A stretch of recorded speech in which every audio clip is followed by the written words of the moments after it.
ఓం మహాగణాధిపతయే నమః. ఓం గురుభ్యో నమః. ఓం శ్రీమాత్రే నమః. పరమేశ్వర స్వరూపమైనటువంటి జ్యోతిష, వాస్తు మరియు ఇతర అనేకమైనటువంటి శాస్త్రములను మనకు అందించినటువంటి మహర్షులకి నమస్కారం. హయగ్రీవ హయగ్రీవ హయగ్రీవేతి యో వదేత్ తస్స నిస్సరతే వాణి జన్హుకన్యా ప్రవాహవత్. అరుణాం కరుణాతరంగితాక్షీం ధృతపాశాంకుశపుష్పబాణచాపాం అనిమాదిభిరావృతాం మయూకైః అహమిత్యేవ విభావయే భవానీం. శ్రీమాత్రే నమః. ప్రేక్షకులకి లలితాంబిక అమ్మవారి యొక్క అనుగ్రహం పరిపూర్ణంగా కలగాలని మనస్ఫూర్తిగా కోరుకుంటూ మనం ఈరోజు శని మరియు రాహువుల యొక్క కలయిక రాబోతుంది. మార్చ్ ఎండింగ్ నుంచి, అంటే ఆల్మోస్ట్ ఏప్రిల్ స్టార్టింగ్ నుంచి కూడా మార్చ్ ఎండింగ్లో మారుతున్నారు. 31వ తేదీ దగ్గరలో శని రాహు దగ్గరికి వెళ్ళి కలుస్తున్నాడు. ఈ శని రాహువులు ఇద్దరు కూడా మనకి మీనరాశిలో కలిసి ఉన్నందుకు ఇది ఏప్రిల్ మరియు మే, పూర్తిగా ఏప్రిల్ మొత్తము మే మొత్తము కలిసి ఉంటారు. 2 నెలల పాటు ఉండేటువంటి ఈ కలయిక వల్ల ద్వాదశ లగ్నముల వారికి, లగ్నం తెలియని వారు రాసి చూసుకోండి, వారికి ఎటువంటి ఫలితములు జరగనున్నాయి, ఏ విషయాల పట్ల జాగ్రత్తగా ఉండాలి, మరియు ఈ గోచారం దేశాల మీద లేనట్లయితే మిగతా వాటి మీద ఎలాంటి ప్రభావం చూపిస్తుంది అనేటువంటి విషయాలు చెప్తుంది. నేనైనప్పటికీ కూడా చెప్పిస్తుంది సాక్షాత్ లలిత అమ్మవారిగా భావిస్తూ ఒక్కొక్క లగ్నం గురించి మనం తెలుసుకుందాం. ధనుర్లగ్నము, ధనస్సు రాశి. ధనస్సు వారికి కనుక చూసుకున్నట్లయితే మీకు సహజంగానే 4వ స్థాన శని అనేటువంటిది అర్ధాశ్రమ శనిగా చెప్తూ ఉంటారు. దాంతోపాటు రాహువు కూడా కలిసింది. కాబట్టి ఈ విషయంలో జాగ్రత్త తీసుకోవాల్సింది ఏమిటి అంటే, ఏదైనా ప్రాపర్టీ తీసుకునేటప్పుడు ఒక్కోసారి చూడండి, మనం ఏదో ఆక్యుపైడ్ ప్రాపర్టీ తీసుకుంటూ ఉంటాం, అయ్యో దాంట్లో ఏదో గొడవలు, లిటిగేషన్స్ ఉన్నాయంటే కదా తర్వాత తెలుస్తూ ఉంటుంది. కాబట్టి ఈ యొక్క ప్రాపర్టీ రిలేటెడ్ సంబంధించిన విషయంలో కొంత జాగ్రత్తగా ఉండాలి. అలాగే ఎప్పుడైతే 4వ స్థానంలో శని రాహులు సంచరిస్తుంటాడో దశమంలో ఉండే కేతువు యొక్క బలం తగ్గుతుంది. అంటే దశమకేతు సర్వసాధారణంగా ఏంటి, ఉద్యోగ సంబంధించిన విషయంలో ఏదో ఆటంకం ఇవ్వాలి. ఆ ఆటంకాలు అనేటువంటివి కొంచెం ఇది బ్యాలెన్స్ చేస్తూ ఉంటుంది, తగ్గిస్తూ ఉంటుంది.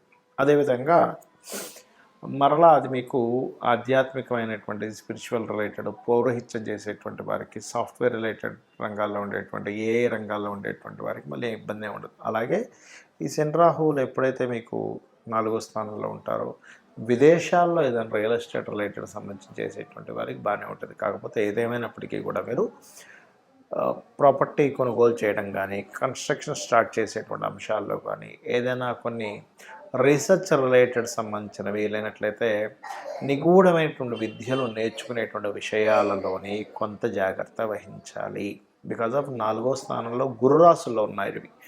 ఇది ఏ శని రాశుల్లోనో లేకపోతే బుధ రాశుల్లోనో శుక్రరాశిలో ఉండడం వేరు, గురు రాశిలో ఉండడం వేరు. కాబట్టి ఏదైనా ఒక స్కూల్స్, కాలేజ్ ఎంపిక చేసుకునేటప్పుడు పలానా, కొంతమంది చూడండి నేను పలానా దానిలోకి వెళ్దాం అనుకుంటున్నాను అంటూ ఉంటారు, కానీ అది ఒక్కోసారి అది మీరు అనుకున్నది ఒకటి ఇంకోటి అవుతూ ఉంటుంది. కాబట్టి ఈ యొక్క విషయాల్లో చాలా జాగ్రత్తగా ఉండండి. మరియు తల్లిగారి ఆరోగ్య విషయంలోని కాస్త ముఖ్యంగా ఇక్కడ ఎప్పుడైతే 4వ స్థానంలో ఉండేటువంటి గ్రహాలు, రైతులు ఒక్కోసారి చూడండి పంట వేసిన వెంటనే పెద్ద వర్షంలాగో లేకపోతే ఇట్లా వచ్చి ఇబ్బంది అవుతుంటుంది. కాబట్టి వర్షం ఏమైనా వచ్చే సూచనలు ఉన్నాయా, లేనట్లయితే ఒక్కోసారి మనకి పురుగు పడుతూ ఉంటుంది, లేనట్లయితే సడన్గా ఏంటిది ఇట్లా అయింది అనిపిస్తూ ఉంటుంది, అటువంటివి. కాకపోతే ఈ శని రాహులు మీనంలో ఉన్నప్పుడు కొన్ని రెవల్యూషన్స్ కూడా జరుగుతాయి మన ఈ వ్యవసాయ సంబంధించిన విషయాల్లో. కాకపోతే ఏంటంటే ఇక్కడ మీకు మీ లగ్నానికి 4వ స్థానం అవుతుంది. కాబట్టి ఈ యొక్క విషయాలు జాగ్రత్తగా తీసుకుంటూ, ముఖ్యంగా ఇంట్లో వీలైతే సాంబ్రాణి, గుగ్గిలం అంటూ ఉంటారు, దాని ఇంట్లో కనుక వేస్తున్నట్లయితే ఆ యొక్క దోషం కూడా తగ్గుతూ ఉంటుంది. ఈ శని రాహులు ఎప్పుడైనా 4లో ఉన్నప్పుడు నైరుతి గది ఎక్కువగా చీకటిగా ఉంచితే మంచి ఫలితాలు వస్తాయి. ఎక్కువ వెళ్తుంటే కనుక ఈ సమయంలో సామాన్య ప్రజలకి అది కొంత ఇబ్బందిని ఇస్తుంది. కాబట్టి ఈ యొక్క జాగ్రత్త తీసుకోండి. శని రాహువుల యొక్క కలయిక ఎప్పుడైతే మీన రాశిలో ఉందో ఇది ప్రధానంగా దేని మీద ప్రభావం చూపిస్తుంది అంటే, ఇది కొంచెం విదేశీ సంబంధించిన వాటి మీద ఎక్కువగా ప్రభావం చూపిస్తుంది. అంటే ఎట్లాంటి వాటి మీద, ఒక చూడండి ఒక్కోసారి విపరీతమైన వర్షాలు రావడం కానివ్వండి, లేకపోతే ఫైనాన్షియల్గా ఉండేటువంటి కొన్ని కొన్ని అప్ అండ్ డౌన్స్ ఎక్కువగా రావడం కానివ్వండి, ఆ, కొన్ని కొన్ని విదేశాల్లో అసలు ఊహించనటువంటి మార్పులు, అది ఫైనాన్షియల్గా సంబంధించినవి కానివ్వండి, జాబ్ సంబంధించినవి కానివ్వండి, లేకపోతే ఈ శని రాహులు ఎప్పుడైతే మీన రాశిలో ఉంటారో, ముఖ్యంగా జల ప్రదేశాలు ఉండేటువంటి ప్రాంతాల్లో ఉత్తర సంబంధించినటువంటి దిశల్లో, ఉత్తర దిశల్లో అంటే ఉత్తరం వైపు ఉండేటువంటి దేశాలు ఏవైతే ఉంటాయో వాటికి సంబంధించినటువంటి వాటిల్లో, అదేవిధంగా కొన్ని కొన్ని లాస్ ఏవైతే ఉంటాయో, ఈ లా సంబంధంగా కొన్ని దేశాల్లో లేకపోతే మన ఇండియా లాంటి ప్రాంతంలో కూడా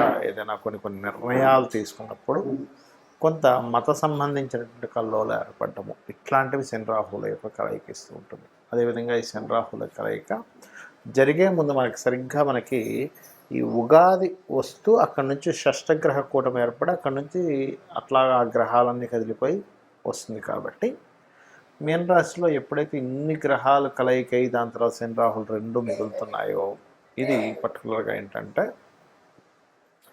అనేకమైనటువంటి వృత్తులు వ్యాపారాలు ఏవైతే ఉన్నాయో అనేకమైన వ్యాపారాల్లో చాలా చేంజెస్ తీసుకొస్తుంది ఈ కలయిక అనేటువంటి. చూసుకున్నట్లయితే మీరు చూస్తూ ఉండొచ్చు కావాలంటే.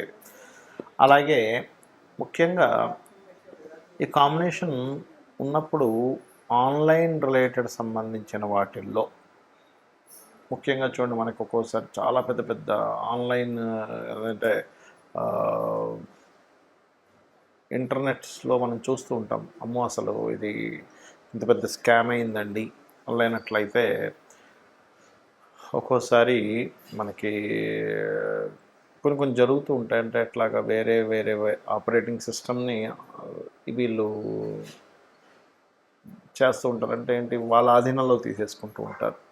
అటువంటివి జరగడము, ఇట్లాంటి కొన్ని కొన్ని జరుగుతుంటాయి అన్నమాట. ఒక్కోసారి చూడండి, హ్యాక్ చేశారంటూ ఉంటారు. పెద్ద పెద్ద ఆర్థిక సంబంధించిన వ్యవస్థలని, పెద్ద పెద్ద ఆర్థిక సంబంధించిన వాటిని హ్యాకింగ్కి గురయ్యేటువంటి ఛాన్సెస్ ఉంటుంది కాంబినేషన్ ఉన్నప్పుడు. సో అది చాలా ప్రధానంగా గుర్తుపెట్టుకోవాలి. అయితే ఇక్కడ మరి కొంతమందికి డేట్ ఆఫ్ బర్త్ కానీ, టైం కానీ, ప్లేస్ కానీ ఉండదు. మరి అలాంటి వాళ్ళు ఏం చేయాలి శని రాహులు యొక్క కలయిక ఉన్నప్పుడు? అంటే ఇది అందరికీ బ్యాడే ఇవ్వాలంటూ లేదు, కొంతమందికి మంచి కూడా చేస్తుంది. అంటే ఉదాహరణకి మీ జన్మలగ్నం నుంచి ఉదాహరణకి 3వ స్థానము లేదా 6వ స్థానము లేనట్లయితే 11వ స్థానంలోనూ ఉన్నారనుకోండి, అది మంచిది చెప్పాలంటే. అంటే అదొక 2 పాపగ్రహాల యొక్క కలయిక మంచి ఫలితాలు కూడా ఇస్తుంది, ఇవ్వదని కాదు. మరి date of birth, time of birth, place of birth కూడా లేదు. అప్పుడు ఏం చేయాలి? సింపుల్గా ఏం లేదు, ఈ 2 నెలల కాలము కూడా చండీ పారాయణం చేయండి. ఎవరైనా సరే చండీ పారాయణం వినడం కానీ, పారాయణం చేసుకోవడం కానీ చేయాలి ఒకటి. రెండవది, ఏమంటే నాకు చండీ పారాయణం చేసుకునేంత శక్తి లేదు అని అనుకునేటువంటి వారు ఓం దుమ్ దుర్గాయ నమః నామము లేదా ఓం చండీ దేవతాయై నమః అనేటువంటి నామం చేసుకోవచ్చు. ఎందుకంటే ఈ రాహు అనేటువంటిది పొగ, ఈ రాహు అనేటువంటిది ఇన్ఫెక్షన్స్, ఈ రాహు అనేటువంటిది కనబడకుండా ఉండేటువంటి లక్షణాలు కలిగినటువంటిది రాహు. ఛాయాగ్రహాలు అంటూ ఉంటారు, నోట్స్ అంటూ ఉంటారు.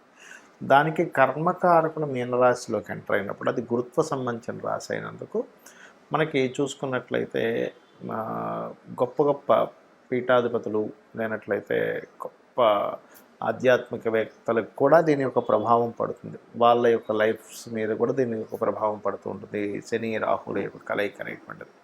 కాబట్టి ఎవరైతే ఈ రాహుకి సంబంధించినటువంటిది, అదేవిధంగా శనికి సంబంధించిన జపం చేయించుకోవడము, లేకపోతే ఈ 2 గ్రహాల దగ్గర దీపారాధన చేయడము, మరియు ముఖ్యంగా గో సంపద, గోవులకు సంబంధించిన విషయంలో కూడా ఈ శని రాహువుల ప్రభావం పడుతుంది. కాబట్టి చాలా జాగ్రత్తగా ఉండాలి. అలాగే మరొక విషయం ఏంటంటే, ఇక్కడ మీకు జన్మజాతకంలో మీ పర్సనల్ చార్ట్లో ఎవరికైనా శనిలో రాహు కానీ, రాహులో శని కానీ జరిగేటప్పుడు మరింత జాగ్రత్తగా ఉండాలి. ఎందుకంటే ఈ కాంబినేషన్స్ ఎవరికైనా మాకు శని మహర్దశలో రాహు అంతర్దశ నడుస్తుందండి, రాహులో శని నడుస్తున్నాడు, లేదా ప్రత్యంతర దశలు అంటారు, అంటే దశాభుక్తి అంతరము ఆ 3rd స్టెప్స్లో పర్టికులర్గా జరిగినప్పుడు ఆ పర్టికులర్ టైంలో ఏంటంటే కొన్ని నిర్ణయాలు తీసుకునేటప్పుడు డెసిషన్స్ అంటూ ఉంటారు. డెసిషన్స్ తీసుకునేటప్పుడు కాస్త జాగ్రత్తగా డెసిషన్ తీసుకోవాలి. ఇక మీరు ఈ యొక్క కలయిక ఉన్నంత కాలము కూడా వీలైనంత మట్టుకు రెగ్యులర్గా ఆలయాలకు వెళ్ళొస్తూ ఉండండి. చేసినట్లయితే మీ మీద ఎటువంటి ప్రభావం ఉండదు. శ్రీమాత్రే నమః.